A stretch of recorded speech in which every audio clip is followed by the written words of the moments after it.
ಕಲಬುರಗಿ ನಗರದ ಗುಬ್ಬಿ ಕಾಲೋನಿಯ ಶ್ವೇತಾ ಬಾರ್ ಸಮೀಪ ಭಾನುವಾರ ತಡರಾತ್ರಿ ದುಷ್ಕರ್ಮಿಗಳು ಮಾರಕಾಸ್ತ್ರಗಳಿಂದ ಹಲ್ಲೆ ನಡೆಸಿ 46 ವರ್ಷದ ರವಿ ಎಂಬ ವ್ಯಕ್ತಿಯನ್ನ ಬರ್ಬರವಾಗಿ ಹತ್ಯೆಗೈದಿದ್ದಾರೆ.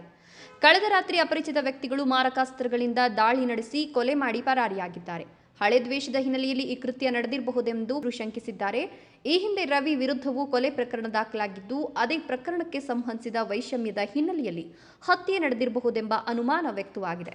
ಘಟನಾ ಸ್ಥಳಕ್ಕೆ ಪೊಲೀಸರು ಭೇಟಿ ನೀಡಿ ಪರಿಶೀಲನೆ ನಡೆಸಿದ್ದು, ಎಂಬಿ ನಗರ ಪೊಲೀಸ್ ಠಾಣೆಯಲ್ಲಿ ಪ್ರಕರಣ ದಾಖಲಾಗಿದೆ.